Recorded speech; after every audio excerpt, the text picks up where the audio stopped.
Good day, folks, and welcome to the Anorak Review Show with our host, the Anorak. And this is our 50th episode. Whew! Wow. I don't know what to say at how far I've gotten.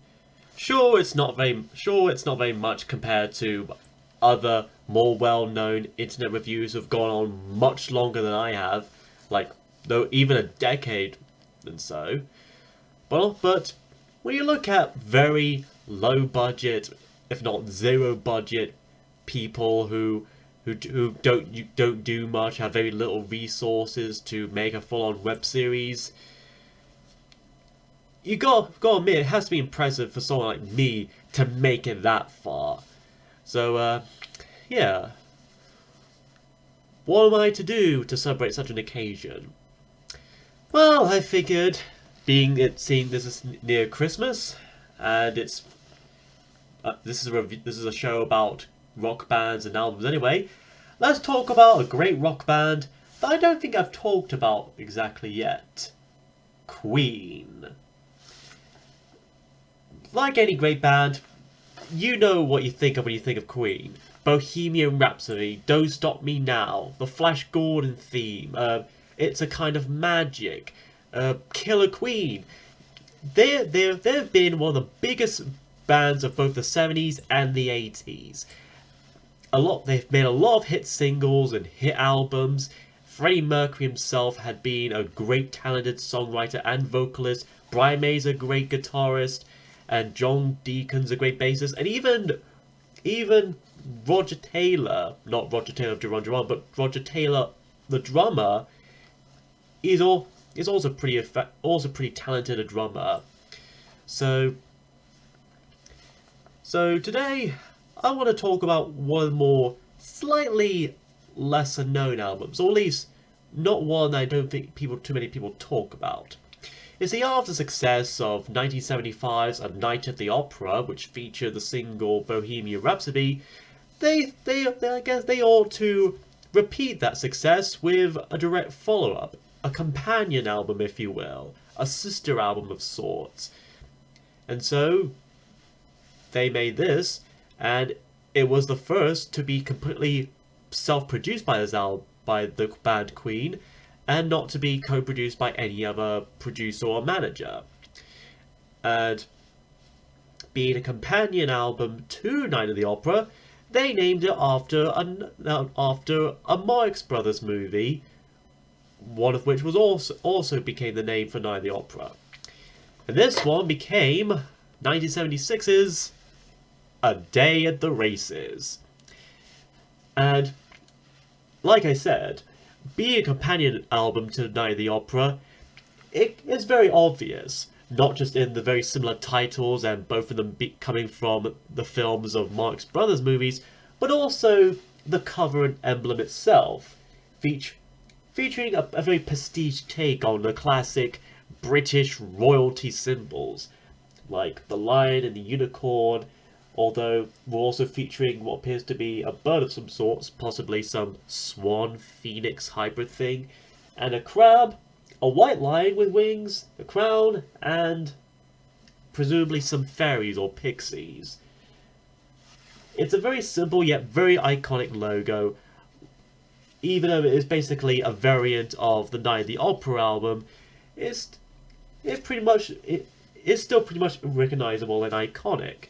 And like any great album, single or double, it's a gatefold featuring all the lyrics and a good photo of the band members themselves on stage. So you know how good they looked back in the mid-70s. So all in all, good artwork and good art direction. I couldn't exactly find who or what were behind the art direction here, though I imagine it was the same for Night of the Opera. So let's dig into the music of Day at the Races and see how this music is worthy of our 50th episode. We begin the album with Tie Your Mother Down. The song starts off with a nice gong smash, similar to the end of Bohemian Rhapsody, and an equally nice multi-tracked guitar riff for about 40 seconds in. Then we get into a brief ascending bit of music. This is known as the shepherd tone or the shepherd scale. This refers to a series of sine waves separated in octaves that either ascend or descend in pitch. This creates an illusion of continually going higher or lower, yet never stopping or reaching an end. This was created by Brian May himself, who achieved this by playing a descension of scales on a harmonium and then playing that recording backwards, making this otherworldly or unworldly sound. Then at the 1 minute mark, the song itself kickstarts proper as a classic 70s heavy rock beat, almost on par with AC/DC. The distinct voice of Freddie Mercury is in the point of view of a boy who's in love with this girl, but is forbidden by her parents. Seems like someone must have put Baby in the corner, apparently.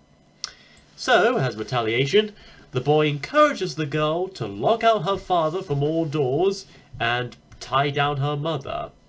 Then the two lovers go ahead and make love, mostly just to spite her parents.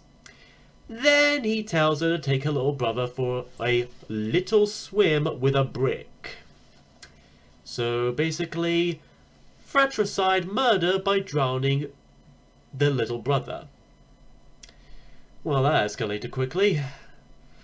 Anyways, I could also make some kind of bondage joke regarding the title itself, but actually, Brian May himself sort of improvised that line in chorus when coming up with the guitar riff.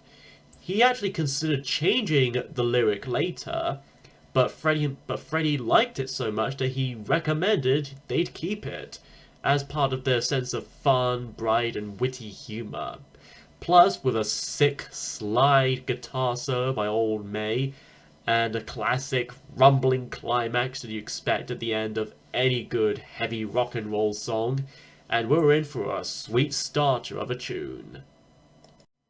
After that is Take My Breath Away, a beautiful harmonic rock ballad written by Freddie Mercury, and like most other Mercury pen songs, the piano takes dominance here. In fact, it's pretty much the only instrument playing here, aside from a bit of muffled guitar near the end, all of which played in a seemingly minor scale.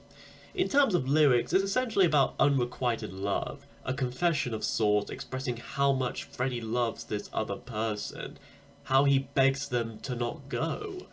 Some may see this as a confession of his sexuality, but I don't know if that was intentional or not, or even confirmed for that matter. It's a very deep and simple song that, in a way, shows that less is more, even in music. But then, just when you think it ends, we soon get an interlude of sorts, or as TV shows would put it, a last note nightmare. As soon as the piano of Take My Breath Away kind of had hit its last note, we then get into a rising, echoey multi-track of Mercury saying "Take my breath" before phasing into "Take my breath away." It sounds a bit creepy at first, but it soon lightened up a bit quickly, and fittingly so as it fades into the next track, "Long Away." Long Way is another very simple song, this time a pastiche and a throwback to the classic rock bands of the 1960s. Bands like the Beatles and the Beatles and Beach Boys, just to name a few. Not only written by Brian May, but also sung by him as well. In fact, it's probably one of the few Queen singles, that have another member of the band sing lead vocals beside Freddie Mercury. Here, Brian sings about being lonely as a whisper on a star chase. So whispers can travel at the light speed, apparently. And he goes on to wonder if we've lost our way, and and whether or not how far we have come considerably, and if somewhere along the way we kind of lose our sense of humanity and ethnicity. It is essentially a reflection of nostalgia, loss, loneliness, and just a general sense of looking back at how far we've come and gone and wondering where we'll ever go from here. You can look at a song like this in many different ways and perspectives, which is what I really like. Plus, it seems to have not one, but two false endings. One right after the guitar solo, and just another before the last chorus. It's a short song that does indeed go a long way. Then we have the Millionaire Waltz. Once again written by Freddie Mercury, and as you can imagine from the title, it's a quirky little piano waltz. Or at least starts out as one. Apparently it's about Queen's manager at the time, John Reid, who was also Elton John's manager as well. And his then lover too. And was portrayed by two Game of Thrones actors. And judging by Freddie's lyrics of giving and taking and sharing a little love, feeling like a millionaire and begging to come back to him, Fred must have had some feelings for the manager. Anyways, halfway through, we abruptly change into a sudden, fast-paced, heavy rock section that lasts for about half a minute before returning back into a simple piano waltz with some butt-kicking, trademark maze guitars, and eventually ending on a bit of a cartoony cymbal crash. It's almost like if you took the opera and hard rock sections of Bohemian Rhapsody, cut them up a bit, and put them into a little short loop, then you have the Millionaire Waltz. It's just one of the many examples of Queen being more broad with their very sense of humor. And I do like that. Not every song of theirs has to be all serious or romantic. Sometimes it can just be very bright, jumpy, happy, and a little bit funny, and have a sense of novelty to them. And side one ends with You and I. Written by Queen's bassist John Deacon, and the only one he wrote on this album, it's another piano rock tune where John seems to play both bass and acoustic guitar. It's also a bit reminiscent of Elton John's work at the time as well, again adding to that old John Reid thing. And it's also another basic love song about walking in the moonlight and hearing music in the darkness. The structure of the song is also worth note. We all know the basic formulas of verses, choruses, bridges, middle eights, etc. But this song kind of blurs the line of which is what exactly. Lines such as not tonight comes tomorrow, we'll go walking into the moonlight, and I never could foresee the future years could be seen as either middle eights or bridges between the verses, or in some ways choruses in and of themselves. And that's not even getting into the false ending that it briefly has. For someone who doesn't get as much credit as Mercury, May, and Taylor, Deacon sure has some genuine talent and equally clever musical craftsmanship. And it kind of bums me down a bit that he's kind of recluse and kind of isolate himself from most of the world, even though I will say it's kind of his choice. But after all, he did compose Another One Bites the Dust and I Want to Break Free.